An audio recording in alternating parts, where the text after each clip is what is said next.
ça a créé des amitiés, des couples, Des divorces. des divorces.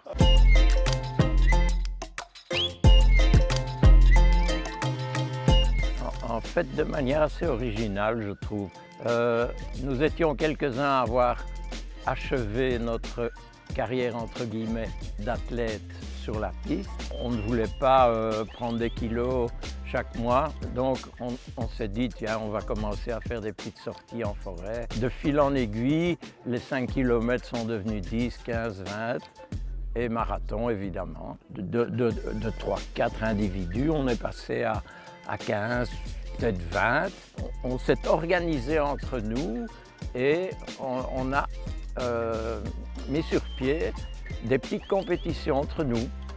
Chaque compétition se terminait par un barbecue organisé par l'organisateur de la course. Et en fin de saison, chacun avait gagné des points à chacune des courses et il y avait un lauréat de ce qu'on a appelé le challenge barbecue. Et c'est Luc Despontin qui a été le premier vainqueur. Mais j'ai commencé en 1979 à courir, j'avais 13 ans. Et donc je courais dans mon quartier. Donc, tous les dimanches, je faisais 8 km avec mon voisin. Et puis en 81, j'ai participé au vainqueur de Bruxelles. C'était ma première compétition, j'avais 15 ans.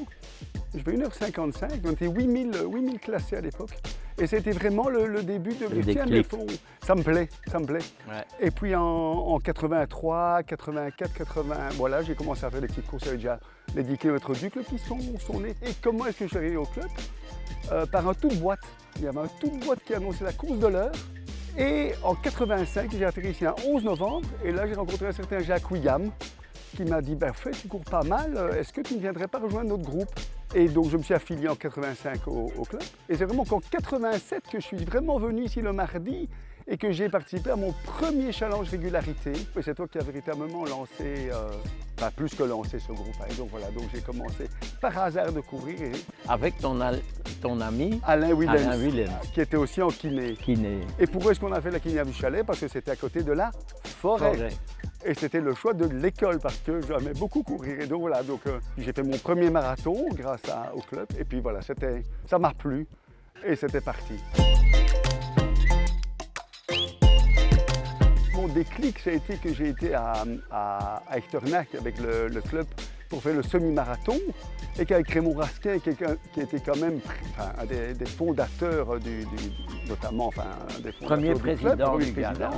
Et puis finalement, il m'a poussé à faire mon premier marathon alors que j'allais pour faire 21 km. Je ne m'attendais pas à aimer autant cette distance et j'ai eu l'occasion de faire mon 100e marathon encore avec Raymond. Tu avais des courses officielles avec des athlètes de l'étranger et puis tu avais ce qu'on appelait le cross populaire où tu t'inscrivais point à la ligne. 81 donc, je me suis rabattu sur l'idée d'un cross avec aussi des épreuves pour les jeunes. En tant que Boisfortois, j'ai pensé à l'hippodrome de Boisfort.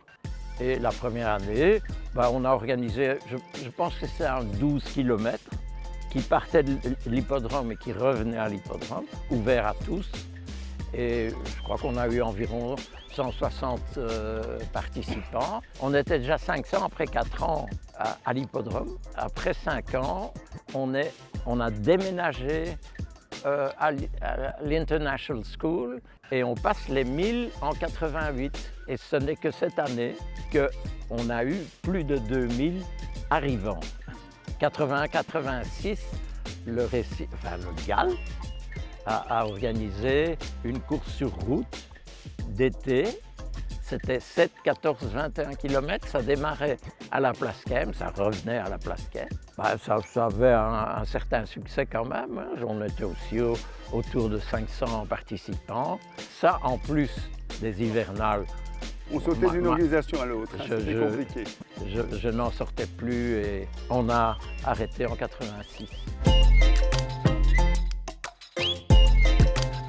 La population du club. L'augmentation du nombre de femmes, elles étaient peut-être 3, 4 dans les années 95. Aussi l'accent sur la course loisir qui a abouti finalement au trail. Et c'est aussi lié à la présence des femmes. C'est plus loisir que compétition.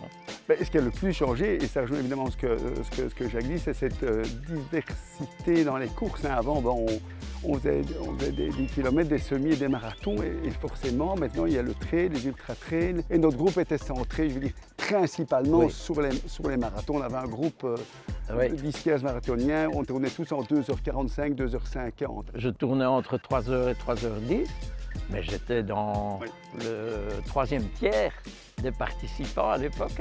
Ils étaient tous plus rapides que moi pratiquement, alors qu'actuellement, quand tu fais 3 heures, tu es quand même dans le 1er tiers, largement. C'était Colette Sevzak, la première marathonienne en jupe qui a couru au racing, qui faisait 3h13, c'était le record, ou 3h11 même. Très longtemps. C'était une Irlandaise.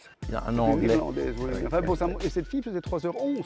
Et c'était un chrono qui était assez courant et qui était vraiment... oui, mais enfin, je veux dire, voilà. Pour les femmes, c'était encore un bon chrono, oui. assez exceptionnel quand même.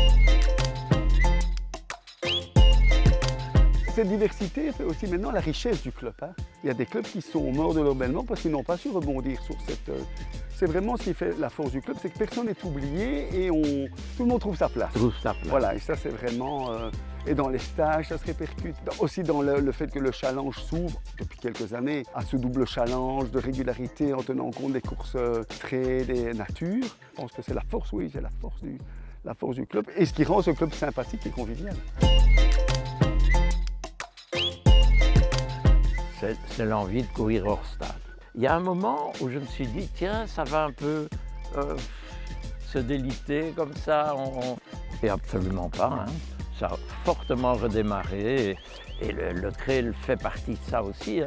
Ce qui n'a pas changé, c'est cette dynamique, cette passion, et que chaque fois que des gens ont quitté le comité, d'autres les ont remplacés avec cette même envie de garder cette dynamique. Il y a des choses qui ont changé, mais ça c'est l'évolution des choses. Et c'est ça qui fait qu'on est toujours là, je pense, en tout cas je parle pour moi, c'est que cet enthousiasme, cette dynamique, ce respect est toujours là. Il faut bien se dire que la cohérence du club, ça a créé des amitiés, des couples. Des divorces. Des divorces.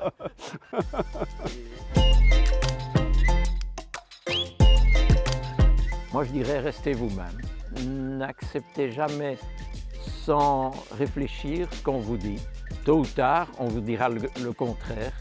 Et donc, c'est votre avis par tout ce que vous aurez enregistré à gauche et à droite qui sera le plus important. Moi, j'ai envie de transmettre aux jeunes générations ce qui m'a animé toute ma vie, c'est le plaisir de courir. Le plaisir de courir, le plaisir d'être là, le plaisir de participer. Et parfois, sans se braquer sur la performance, il faut des rails, mais il faut pouvoir que ces rails gondolent quand il fait chaud. Et c'est important, si on veut venir longtemps, c'est important de garder le plaisir. Parce que c'est ce qui est à la base des performances, quelque part, finalement. Moi, je mettrais quand même un peu plus l'accent sur la performance. Je regrette toujours que les femmes sont peu attirées par la compétition. Et l'autre aspect, pour moi, c'est un manque actuellement, c'est qu'on ne consacre pas assez de temps à la mise à jour des performances du club. C'est notre patrimoine. Et ça, on est vraiment en retard.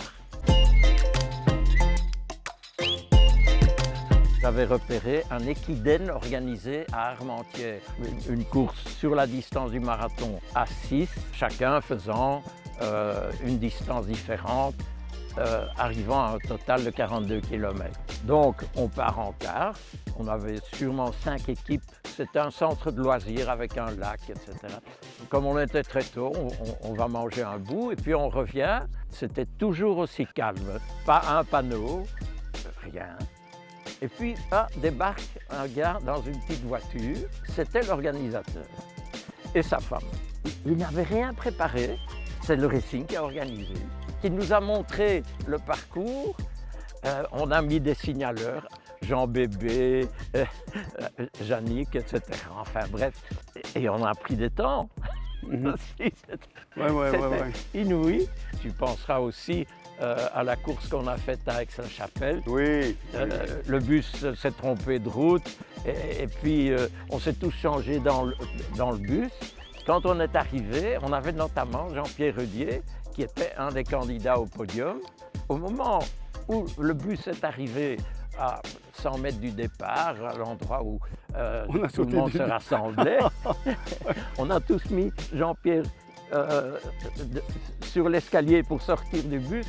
Il est parti derrière le peloton et je crois qu'il a encore fait 5e ou 6e, un truc comme ça. Et alors 2008, marathon de Berlin, Marquis Debras avait oublié les tickets de train couchette chez lui.